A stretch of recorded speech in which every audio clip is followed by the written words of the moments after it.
This channel is supported by my online fishing courses at saltstrong.com/Skinner, as well as my books. And hey, those books make great gifts. You can learn more about the books at johnskinnerfishing.com and on Amazon. Okay, heading out into the bass rips of Plum Gut off eastern Long Island. Just got everything all set up some distance from the fishing because I can already see there's a lot of boats out there. So, all right, gotten everything straightened out, ready to head out into the crowd. I've actually made a couple of drifts, and the current's just starting to move well. And it's going to be certainly a challenge today. Going to have to be calm and patient about the number of boats and stuff. And, you know, that's going to be part of the theme of this video is that kind of stuff. So, and I'll have links to all of the gear in the video description. And if you like this video, please hit the like button. If you're not already a subscriber, please consider subscribing and hitting that notification bell. And wow, there's a lot of boats, and they're stretched out all across the grounds of Plum Gut. So, and the way this fishing works is the drift speed is like 3 to 4 miles an hour. So you're going to run up, drift back down, and I'll have plenty to say about what to do when you get to the top of the drift. But the first thing is I'm going to be fishing three-way rigs, and I know I like kind of show it, but this time I want to spend just a minute or so just to go over it in more detail. Okay, before we go fishing, I just want to talk quickly about the rig. Okay, three-way rig, three-way swivel. Off one of the loops is 80-pound test, either mono or fluoro, that goes to a jig. Now, why 80? Because it sounds heavy. Part of the reason is you want it to stand out from the three-way. If you use something like 50, it's going to tangle a lot more than 80. Actually, 80 is not going to tangle. The other thing is, you know, this is working near the bottom, rocky structure. This will give you lots of abrasion resistance. Also, you're dealing with bluefish. So sometimes, you know, bluefish, they're going to hit this. 80 can withstand a lot of abuse from bluefish without cutting through the line. So that's why you're going to use 80, which is the standard for this kind of fishing. By the way, this is a clinch knot to the bucktail. That's a clinch knot to this loop on the three-way. Let's talk about the other loop on the three-way. Well, you got to get this rig down, and that's where you're going to have some variable weight here. In this case, I've got an 8-ounce cannonball. I use a cannonball because the round shape has less water resistance, so you're going to be able to get away with a little bit less weight using a cannonball as opposed to using a bank sinker. The other thing is with this round shape, it doesn't get hung in the rocks as easily as the irregular shape of a bank sinker. So that's why I use a cannonball. Let's talk about this line here. My main line is 30-pound test. This, to connect the sinker, is also 30-pound test. It's just a simple loop on each end. This facilitates making easy changes. But what you see in the middle here, hopefully you see it, that's an overhand knot. The reason I put that in there is if I hang this, because this is hanging lower than everything else, if I hang this in the rocks, pull hard on it, I'm hoping that this line's going to break here. And it's going to break before my main line. Maybe I just lose the sinker. I save the rest of the rig. Let's talk quickly about the bucktail. What's important to me, it's got to be a really good hook, good hair density, because you want this to stand out. You don't want a dragging bottom. You see jigs like this, lots of hair density, a lot of hair, some hackles. This is 1 ounce. This is 1 3/8 ounce. What I would steer clear from, this is a beautiful fluke bucktail. Not the greatest for this kind of fishing because not tremendous hair density, and it's fake. It's artificial hair. I really prefer real hair for the stripers. As far as if you're going to the store and buying them, I think this is probably a good one. This is made by Fat Cow, which is the same company that makes the strip on the end of the bucktail, Fat Cow Jig Strip. This is the 5-inch split tail. They make, you know, all kinds of sizes. That's the company. Oh, and literally while I was recording that, I got a text with, these are pictures from the factory, the dark matter Skinner bucktails. They exist. There's a close-up of one of them. These are beautiful. They're tied perfectly for this. And the fluke bucktails, the swing hooks, they're done eventually. J&H Tackle and Dark Matter will have those jigs. All right, for those not familiar with the fishing, you just drop to the bottom, you take a couple cranks up. You don't want to drag bottom, else you're going to get snagged, lose your rig. You pretty much watch the fish finder, you watch the bottom, and you just try to follow the bottom contour a couple of feet off the bottom and just glide along. Seeing a few fish, but all right, this is the first time I'm getting a really good drift line here. is crowded. Oh, that was a good hit. I knew it.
All right, you'll see me looking at the fish finder a lot.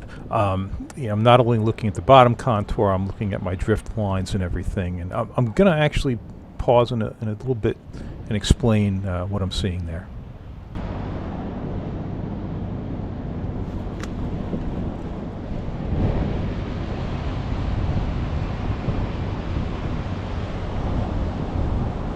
And, I've got like one mark here. If I hit it just right, I can get hung up.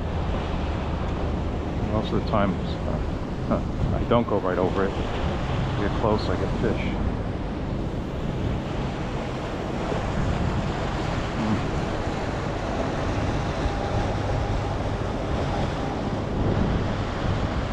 Oh, really close. Right on it.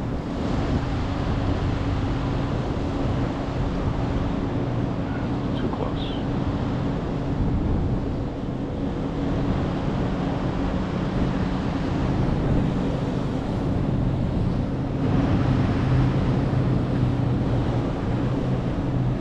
Yeah, too close to the snag indeed. I've actually hooked somebody's line that was caught on that snag, but it's going to come off. But yeah, there must be a lot of gear hanging off that obstruction, whatever it is.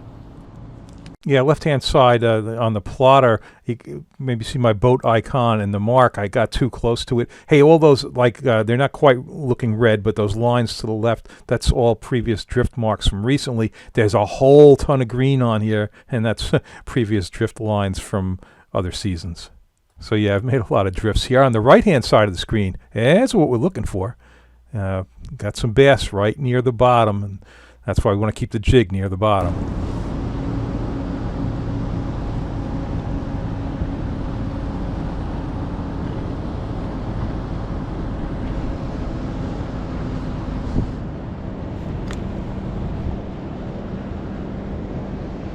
Somebody's line there because there's so many hangs on it, and that's somebody's broken line. That's from a snag from who knows how long ago. It's a lot of gear on the bottom of Plum Gut.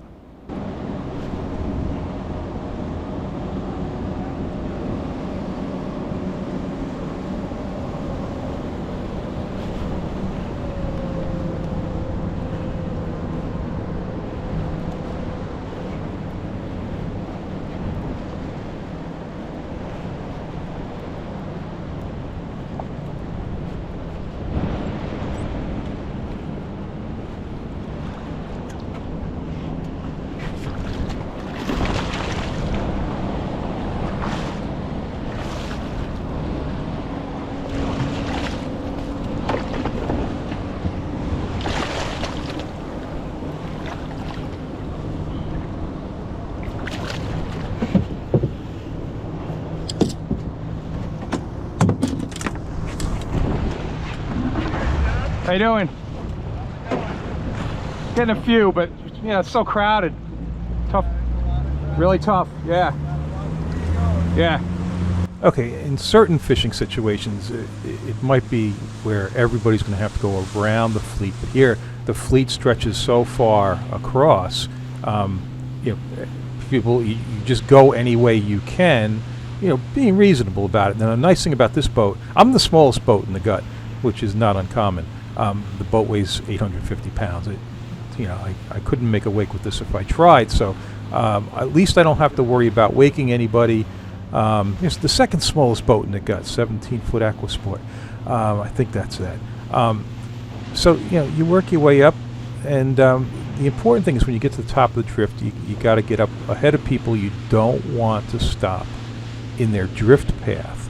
It's called short drifting. And it's really important that you stop your boat by putting it in reverse when you get up to the top of the drift. It's not as big a deal with my boat because it's 850 pounds, but hey, if you're a 30-foot center console, you're 10,000 pounds. A lot of momentum there. So you'll hear me shifting, when I get to the top, click, click, it goes in reverse, stop it right here dead, and then it's time to fish. And that accomplishes a couple things. I mean, fishing-wise, it's crucial because if your boat's still moving when you drop down, like right now, what's going to happen is the line's just going to scope out back behind the boat.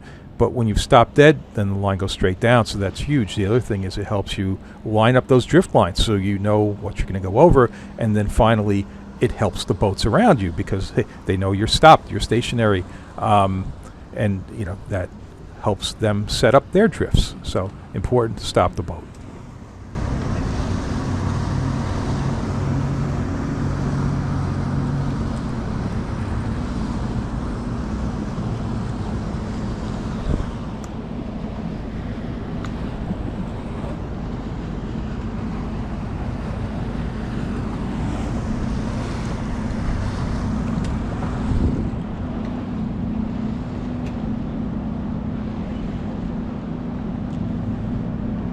All right, so you get a pretty good view of the bottom on the fish finder, and you see it sloping up. So you're going to see you see the rod move there. That's me taking a couple cranks, just trying to, stay off the bottom. Bottom's coming up. Take a couple cranks, and then try not to snag. Yep, it keeps coming up.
This is one of the noisiest times I've been on the water. I feel like I'm fishing on the median of the Long Island Expressway, so much motor noise.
All right, so getting close to when going to have a, let's say, an unfortunate interaction, we'll put it that way. And I got to tell you, it's not representative of the way things usually are here. I mean, these are, out of all the places I fish, this might be the place of the most experienced fishermen. Everybody's good. This just works. But, all right.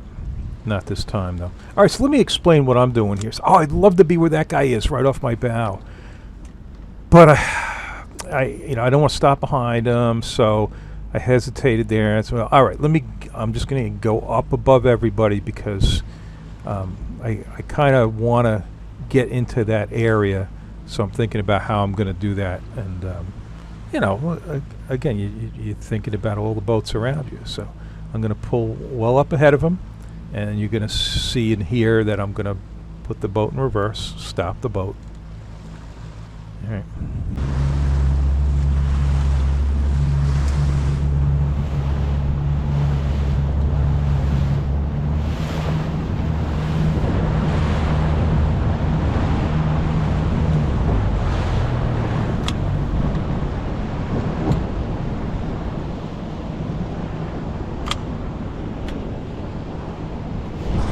Okay, boat is stopped. I reset my camera as I do at the top of every drift, just for video purposes. Got a little bit of weed on there. Got to clean that off, but my drift is going. And as usual, I'm gonna look around, see what I'm dealing with, and here we go. So at this point, I'm 24 seconds into my drift. Here comes a boat. He's underway. You can see the wake.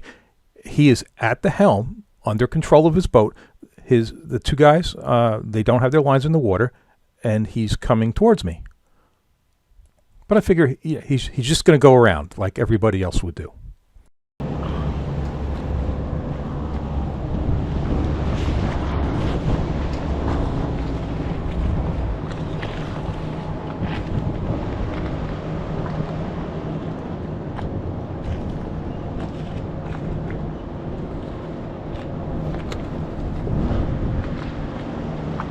Right, 45 seconds into the drift. Yeah, now I'm concerned. But, I fish at the helm. I can move quickly if I have to, but here comes the conversation. Bump it up. You stop behind me. Come on, man. I mean, you stop behind me. I'm the asshole. I was set up first. So, go reset ahead of people. Don't reset behind them. So I'm the asshole because you stopped behind me and drifted into me? Yes, come on. Come on. I'm up there, you stopped behind me in the drift. And then you call me an asshole. All right, accepted.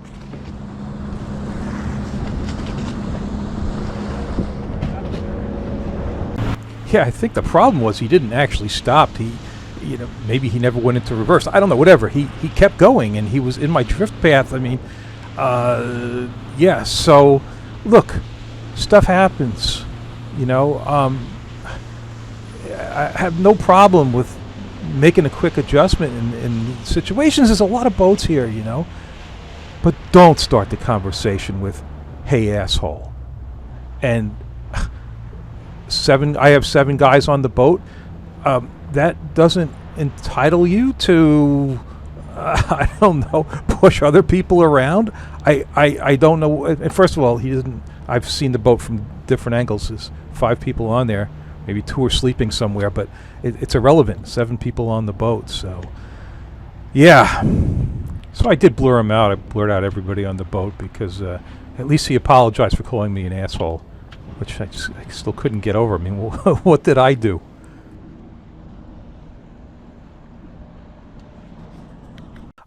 So, look at that big boat. Oh, he was up to the left there, big charter boat, Yeah, I don't think having 7 guys on your boat entitles you to any extra room, but a big charter boat like that, I'm giving those guys extra space. I'm paying attention to them.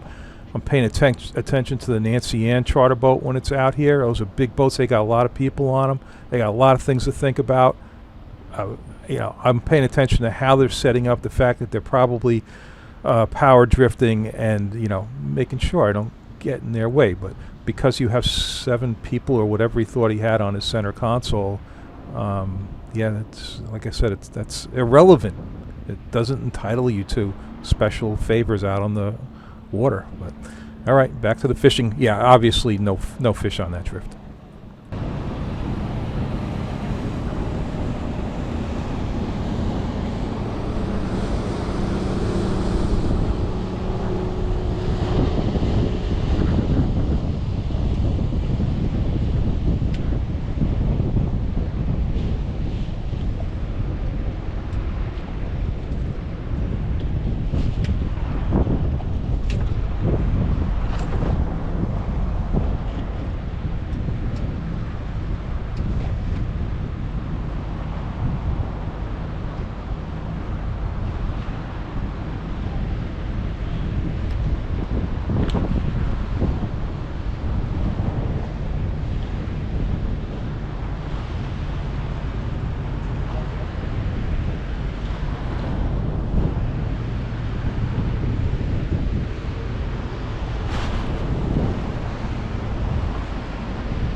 Yeah, that bottom is really coming up. You know, that compresses the water column. It speeds up the water. Back here, you know, you're probably over 4 miles an hour on the drift. Creates turbulence. That's where the fish often are.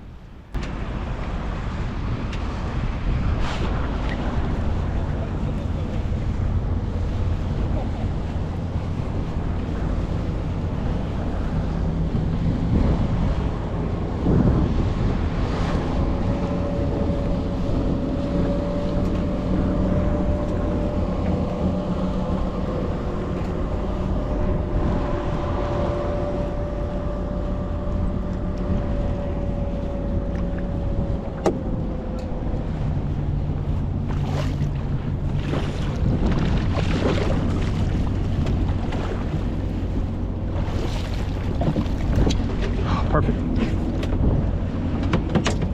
Yeah, if it looks like I'm rushing at the ends of these drifts, I am, because there's a nasty rip behind me, so I'm always looking to get out of there as soon as possible.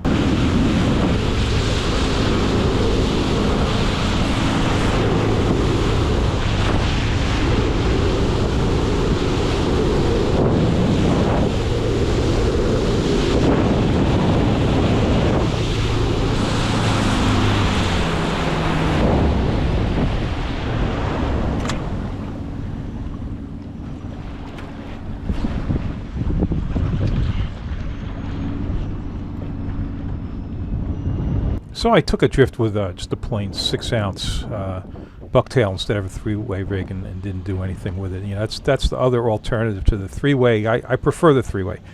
The reason is you know where you are the whole time. I mean, sometimes you drop that 6-ounce bucktail down, and it's not quite clear whether you hit bottom or not. But there's never any doubt with a 3-way, 'cause you've got that cannonball on there, and clunk, you're there. So that's why I prefer the 3-way. Yeah, for sure, it's a way simpler rig if you just have a 6-ounce bucktail on the end of your leader, as opposed to the 3-way with the thing hanging down and all of that other stuff. But yeah, it's just absolutely so effective.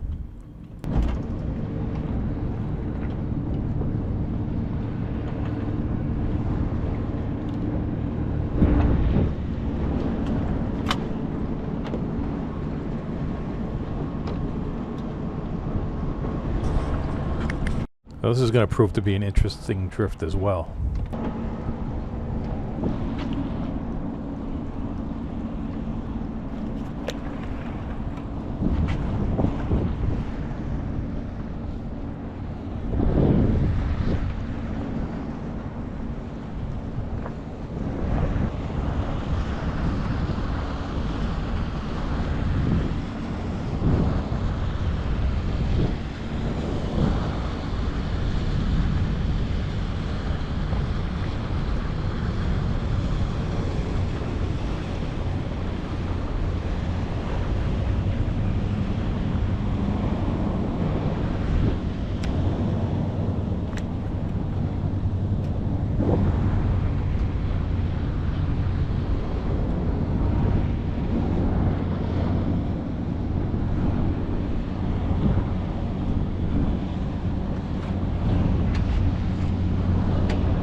So they're running up drift in reverse, trying to unhang one of their fishing rigs.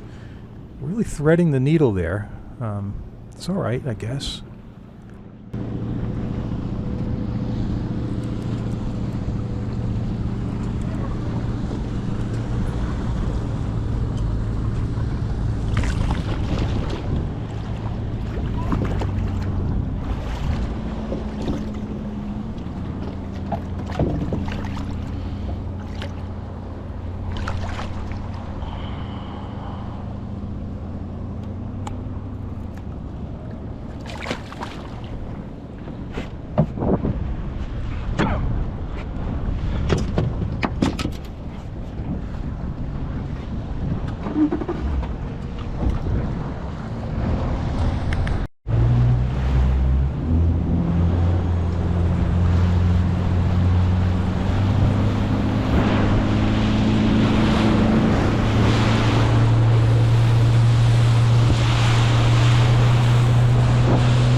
Wow, they're still chasing that rig down. Hope they get it. Bucktails are getting pricey.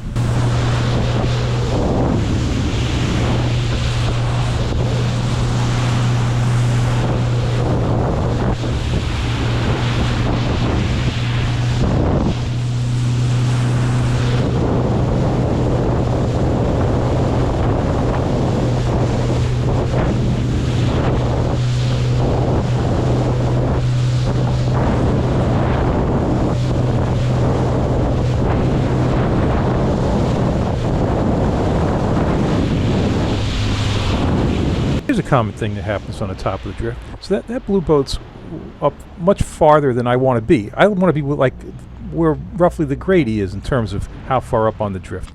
But I think the blue boat's going to just keep going towards that island.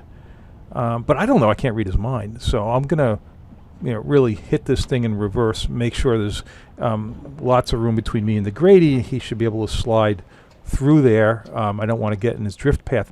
And another thing is it helps to know your boat. Like my boat is a high-sided aluminum boat. I probably, wind-wise, drift faster than anybody else. So I've got now a breeze coming from basically where the land is over there. And I know that's going to push me away from where he is. And, this could be no issue at all. But just, stuff you need to think about at the top of the drift.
So this video was recorded a couple weeks ago, actually. If you compare it to previous videos from here, you see the fish are smaller, much less numerous. So it's a seasonal progression thing, you know, as far as daytime fishing in the gut. It starts slacking off end of June or so. And however, east of here, they're still doing well in the race. As bad as this body of water can get rough-wise, the race is even worse because you're dealing with more of an ocean influence there. This boat is not going to the race. It's it's within range kind of, but I'm not going to deal with the waves there. But all right, still a few fish here, and actually, even though the daytime fishing fades here, the nighttime fishing is great with live eels. So it's definitely an excellent fishery. I'm starting to mark and fish pretty well here.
Okay, rarely a boring day on the water. So I hope you liked this video. If you did, please hit the like button.